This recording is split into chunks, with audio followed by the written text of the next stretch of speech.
আসসালামু আলাইকুম। ভালো আছেন সবাই? আমাদের দেশের হয়তো সাম্প্রতিক কিছু ঘটনা নিয়ে আমরা একটু কথা বলবো। যেমন বাংলা আমাদের যেই মহান একুশ, একুশ আমাদের চেতনা, আমাদের আজ একুশ। কেননা এই মহান 21শে ফেব্রুয়ারিতে আমরা আমাদের মাতৃভাষা আমরা রক্ষা করেছি, যা সেটা স্বীকৃতি দিয়েছে, যা আমরা আসলে ৩টি স্তম্ভের মাধ্যমে যেটাকে আমরা স্মরণ করে থাকি। স্তম্ভ বলতে আমরা ওইটাকে শহীদ মিনারকে বুঝিয়েছি আর কি। সেই শহীদ মিনারের আমরা 21শে আমাদের বিভিন্ন সাংস্কৃতিক কর্মীরা, বিভিন্ন ব্যক্তিরা, বিভিন্ন সরকারি ব্যক্তিবর্গ, রাষ্ট্রপ্রধান থেকে শুরু করে সবাই আমরা বৃদ্ধ বনিতা সবাই আমরা 21শে প্রথম প্রহরে শহীদ মিনারে ফুল দিয়ে ভাষা শহীদদের স্মরণ করি। কালকে এই একটা ভিডিও ভাইরাল হয়েছে, আমরা দেখলাম বিভিন্ন সামাজিক যোগাযোগ মাধ্যমে, যেটা আমাদের একটা আসলে এর কারণ কি? এর কারণ হয়তো ওইটাই, যেটা 5ই আগস্টের পরে অনেকে বলেন যে নতুন স্বাধীনতা, নতুন স্বাধীনতা। অনেকে বলতেন যে এদেশের জাতীয় সঙ্গীত পরিবর্তন, এদেশের জাতীয় পতাকা পরিবর্তন, এদেশের সংবিধান পরিবর্তন। কেউ বলে এই সংবিধানই থাকবে না।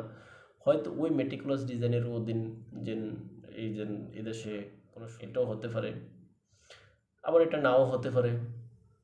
হয়তো এটা কোনো দুর্বৃত্তদের কাজ, যারা ওই যে পূর্বের যে ডিজাইন, অর্থাৎ সংবিধান থাকবে না বা সংবিধান বাতিল করতে হবে বা ওই জাতীয় পতাকা বাতিল করতে হবে, ওইটার উপরে চাপিয়ে দেওয়ার জন্য হয়তো কেউ শহীদ মিনার ভেঙে এটাকে তার সাথে অ্যাড করে দিয়েছে।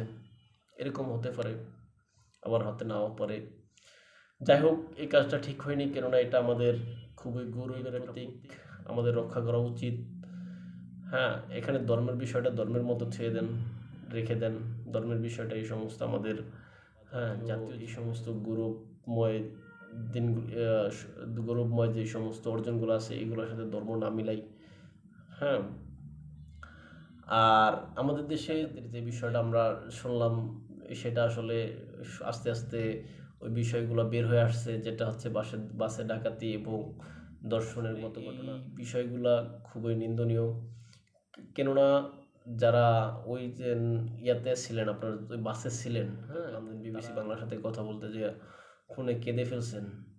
হ্যাঁ অর্থাৎ তিনি এই ঘটনাটা সরাসরি বলতেও চান না। তিনি কিন্তু একজন পুরুষ। তিনি এই ঘটনাটা মানে ওই বাসের ভিতরে যা তিনি মুখে কোনো বাইরে বলতে চান না, মানে তিনি ওই ঘটনার সামথিং কিছু বলতে গিয়ে কিন্তু কেঁদে ফেলছেন। যাই হোক, এরকম ঘটনা না ঘটুক বাংলাদেশে। বাংলাদেশ আমরা যারা আছি সবাই খুবই শান্তিপ্রিয়। এখানে কেউ অশান্তি সৃষ্টি না করি, সুন্দরভাবে সবাই, সবাই সবার পরমত সহিষ্ণুভাবে সুন্দরভাবে আমরা বেঁচে থাকি।